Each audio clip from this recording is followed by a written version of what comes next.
When someone sends you an article or a link or a video on YouTube, if you don't agree with it, you're looking for the holes. From the very outset, you don't want to listen. You want to prove it wrong.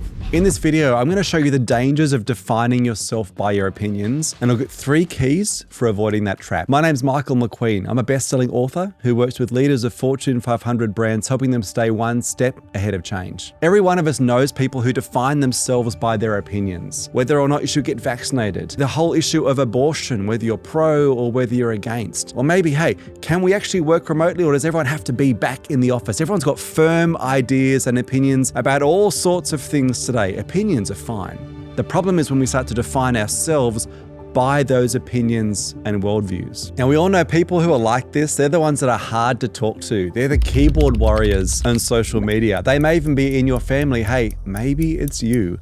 And while it can be understandable to have strong opinions, I want to look at 3 signs you've started to define yourself by your opinions. And that's when things get messy. The first sign that you've defined yourself by your opinions is that you find it hard to engage with others and with ideas openly. When someone sends you an article or a link or a video on YouTube, if you don't agree with it, you're looking for the holes. From the very outset, you don't want to listen. You want to prove it wrong. Another telltale sign is you get threatened when people question you. Even when they just want to understand your worldview, they just want you to explain your opinion, there's a sense in which you feel backed into a corner just by the very question itself. To this point, there was a study done recently by a team at the University of Calgary. What they found is the average person would rather spend time speaking to a complete stranger who agreed with their worldview than a friend who didn't.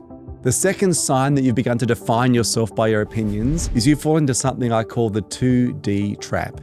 You start to define things and people and ideas and issues as being two-dimensional. But these 2Ds also stand for something that really matters. The first is you start to demonize those who aren't in your camp, who aren't on your side or in your tribe. And even think of that word demonizing for a moment. You're not just saying that someone who disagrees with you is wrong, they're actually evil. Now, demonizing isn't great, but the opposite, the other D, is just as dangerous. That's to deify the people on our side. The key individuals from our tribe, our team, when we hear them speak, when we read their articles, we can only see the good in it. We assume they can do no wrong. Do you know what to look out for to know if you're in the 2D trap or not? Look out for the labels you use. You're woke. You're a bigot. You're a lefty. You're a bleeding heart liberal. These are the labels we use to describe people we don't agree with. These labels are the sign that you've fallen into the 2D trap. One of my own personal rules of thumb to try and avoid the 2D trap is to remind myself that no one is as good as they appear and no one's as bad as they seem. The third sign that you've begun to define yourself by your opinions is your physicality. Now, watch what happens in your body when you start to feel deeply or strongly about opinions. When you start to define yourself by them, you have what's called an amygdala hijack. An amygdala hijack describes what happens in our brains when our fight and flight reflexes are kicked off. And instead of being able to engage with the issue and have a conversation, we go into battle mode. Our palms get sweaty. Our pulse races, our face gets flushed. We are ready for a fight. Having just spent a chunk of time in the US during an election period, I can tell you this is exactly what's going on right now. You watch any of the rallies and people aren't just there because they're passionate and keen and interested. They're ready for a fight. They're ready for a battle. Their amygdalas are fully charged and ready to engage. Here are 3 ways to make sure you don't become that know-it-all, opinionated person who's defining yourself by your opinions. Number 1, get good at listening. Next time you want to engage with an argument, to get passionate, to get fired up, to have one of those amygdala responses, just stop and ask yourself, have you even taken the time to try and understand someone else's opinion first? And hey, this takes self-control. We love a good argument. We love a good battle. We want to feel right, but nothing good comes from that dynamic in any relationship. Something happens when we pause long enough to actually hear someone else's point of view. Let's be honest, this actually takes humility because you may be changed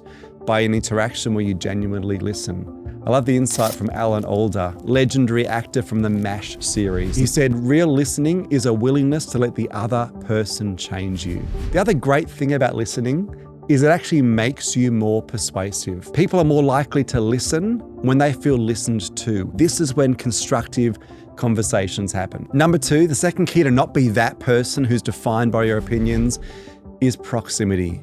Get up close to the issues, the ideas, the people that you don't otherwise identify with. Proximity is the best solution for prejudice. Because hey, it's easy to feel disgust or to dismiss someone that you don't actually know personally. That person becomes like the proxy of an issue or an idea rather than a real, living, breathing human being. I had my own experience of this during the pandemic. My own personal view was like, yes, those who've been vaccinated should be rewarded for doing so.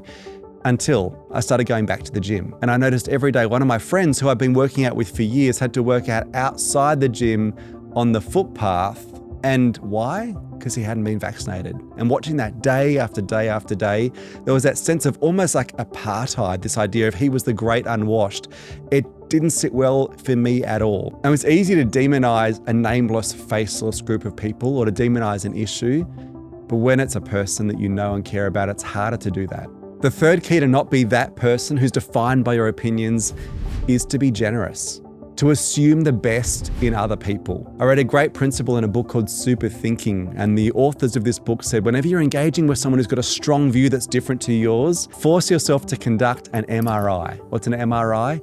A most respectful interpretation. In other words, assume the best of that other person, assume they're doing the best with what they've got access to, with what their experience has been. We're complex, we're nuanced, we want everyone else to extend grace to us in our multifaceted views. Something powerful happens when you extend the same grace to other people. I love the insight of US leadership expert Andy Stanley when he said that differences of opinion might be inevitable, but division is a choice. Thanks so much for watching. I hope you found this video helpful. Don't forget to hit like and subscribe, and I'd love to see your thoughts in the comment section below.